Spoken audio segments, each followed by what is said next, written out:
నమస్కారం, రుద్ర న్యూస్ కు స్వాగతం. ఉస్నాబాద్ పట్టణంలోని శ్రీ సరస్వతి శిశు మందిర్ పాఠశాలలో శ్రీనివాస రామంజన్ జయంతి కార్యక్రమాలు ఘనంగా నిర్వహించారు. విద్యార్థులు మ్యాథమెటిక్స్ చార్ట్స్ తయారు చేసి ప్రదర్శించారు. ఎంతో చక్కగా మ్యాథమెటిక్స్ చార్ట్స్ గురించి వివరించారు. ఈ కార్యక్రమానికి ముఖ్య అతిథిగా పాల్గొన్న వారు మాట్లాడుతూ జాతీయ గణిత దినోత్సవం డిసెంబర్ 22న దేశవ్యాప్తంగా ప్రతి ఏటా నిర్వహిస్తారని తెలిపారు. 2012 ఫిబ్రవరి 26న మద్రాస్ విశ్వవిద్యాలయంలో జరిగిన రామానుజన్ 125వ జయంతి ప్రారంభ వేడుకల్లో అప్పటి ప్రధానమంత్రి మన్మోహన్ సింగ్ శ్రీనివాస రామంజన్ పుట్టినరోజును జాతీయ గణిత దినోత్సవంగా జరుపుకోవాలని ప్రకటించారని అన్నారు. గణితం అన్ని శాస్త్రాలకు తల్లి లాంటిదని అన్నారు. గణిత శాస్త్రం లేకుండా ఈనాడు ప్రపంచంలో ఏ రంగాలలోనూ ముందంజ వేయలేమని అన్నారు. ఈ కార్యక్రమంలో పాఠశాల అధ్యక్షులు తాటిపల్లి వెంకటేశం, విభాగోపాధ్యక్షులు చిట్టి దేవేందర్ రెడ్డి, ప్రధానాచార్యులు గట్టు రమాదేవి, ఆచార్యులు, విద్యార్థులు తదితరులు పాల్గొన్నారు.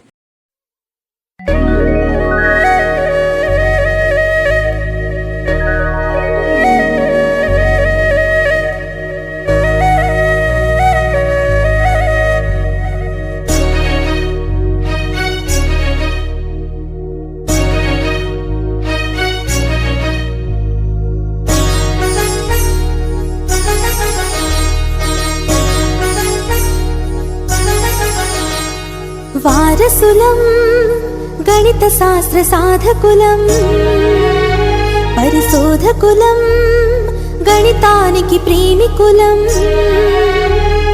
వారసులం గణిత శాస్త్ర సాధకులం, పరిశోధకులం, గణితానికి ప్రేమికులం.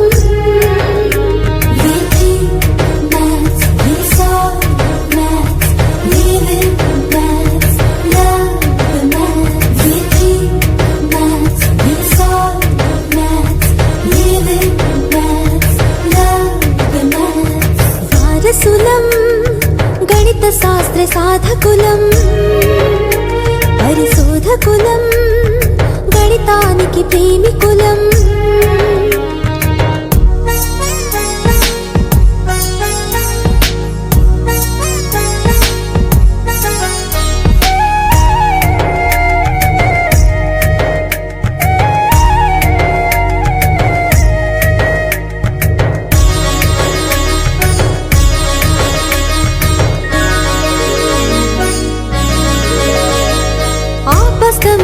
ఆలోచన బోధాయన వివేచన, ఆలోచన కలిగించే మాలో ఆప్తి, బోధాయన వివేచనకు పులకించిన రాత్రి, ఆలోచన వివేచన కొనసాగించే. వారసులం గణిత శాస్త్ర సాధకులం, పరిశోధకులం, గణితానికి ప్రేమికులం.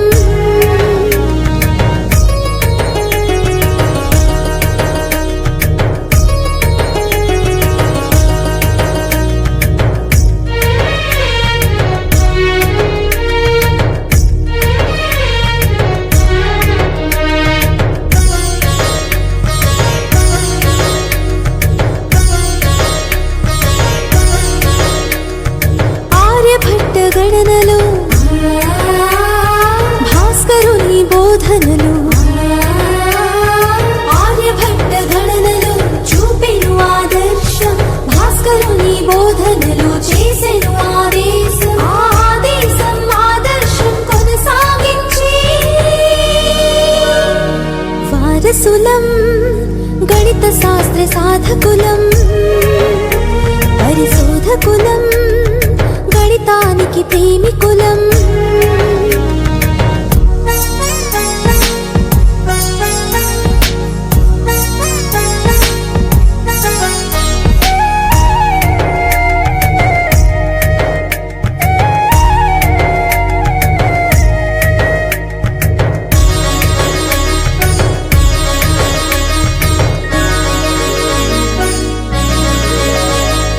మహావీర మధురత్వం,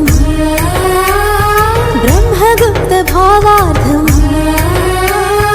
మహావీర మధురత్వం, గణిత సార సంగ్రహం, బ్రహ్మగుప్త భావార్థం, బ్రహ్మస్ఫోట సిద్ధాంతం, మధురత్వం భావార్థం కొనసాగించి.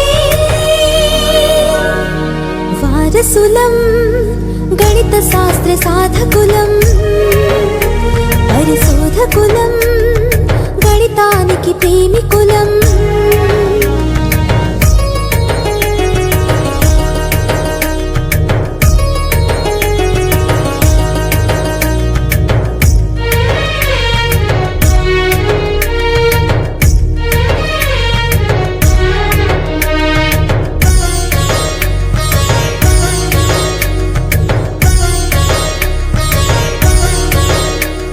శ్రీధరుని శోధన శ్రీనివాస సాధన శ్రీధరుని శోధన సమీకరణ మూలము శ్రీనివాస సాధన ఇచ్చెను సందేశము ఆ శోధనను సాధనను కొనసాగించి వారసులం గణిత శాస్త్ర సాధకులం పరిశోధకులం గణితానికి ప్రేమికులం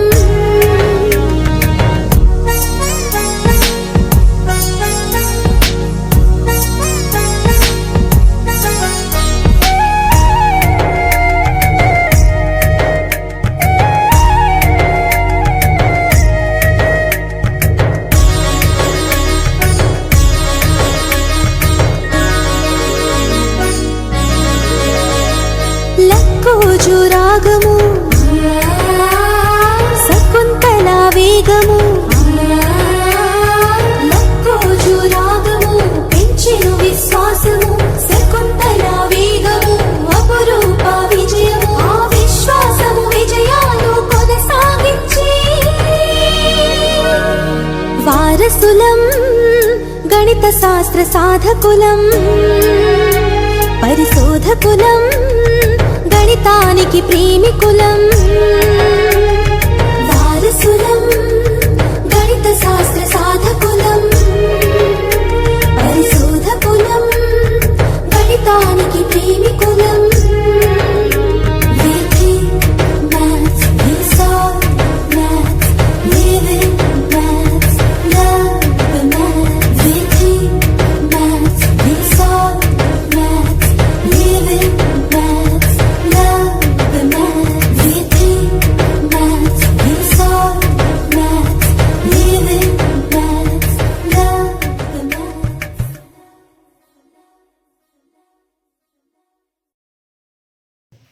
ఇది చాలా కాలం క్రితం, అంటే సుమారు 130 సంవత్సరాల క్రితం విషయం. మరి అప్పుడు పెన్ను పేపర్ ఇవ్వాలంటే చాలా కష్టం. అప్పుడు పలక బల్పం మాత్రమే ఉండేది. బల్పం అంటే మంచిగా ఇప్పుడు ఉన్నటువంటి స్మూత్ బల్పం కాదు, పోతారం బల్పం అని ఇట్లా దొడ్డుగా ఉండేది.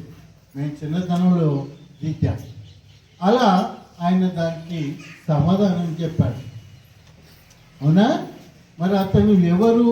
ఇవాళ మీరందరూ గంటల్లో కొన్ని చార్టులు తీసుకొచ్చారు కదా, అతను ఎవరు? అతని పేరు ఎవరైనా చెప్పగలుగుతారా? Tell me. ఎవరు? శ్రీనివాస రామానుజం గారు. శ్రీనివాస్ అయ్యంగారు,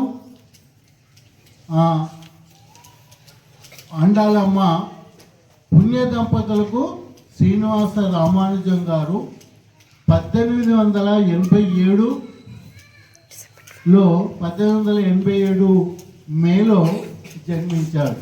ఆ పుణ్య దంపతులు. అతను చిన్నప్పుడు పాఠశాలలో చదువుకుంటూ అప్పుడు మాస్టర్ ఏం చేశాడట అంటే భాగహారానికి సంబంధించినటువంటి లెక్కలు, గుణకారానికి సంబంధించినటువంటి చిన్న చిన్న లెక్కలు వేశాడు. ఒక 5 పనులు ఉన్నాయి. 5గురికి ఇస్తే ఎంత వస్తుంది? ఒక్కొక్కరికి ఎంత వస్తుంది? ఒక్కొక్కటి వస్తుంది. 10 పనులు ఉన్నాయి. 10 మందికి ఇస్తే కూడా ఒక్కొక్కటి వస్తుంది. ఇట్లా గుణకారంలో ఒక అంకెను ఇంకో అంకెతో చేస్తే ఇట్లా వస్తుంది అని ఉపాధ్యాయుడు చెప్తే అప్పుడు రామానుజం గారు లేసాడట. మరి సున్నతో భాగారం చేస్తే ఏ అంకె వస్తుంది అని అడిగాడట. అప్పుడు ఉపాధ్యాయుడు ఆశ్చర్యపోయాడట. ఎందుకంటే రామానుజం గారి యొక్క తెలివికి ఉపాధ్యాయుడు ఆశ్చర్యపోయాడట. వాళ్ళది ఒక చిన్న పూరి గుడిసె వాళ్ళ అమ్మతోనే ఉంటూ ఉండేది.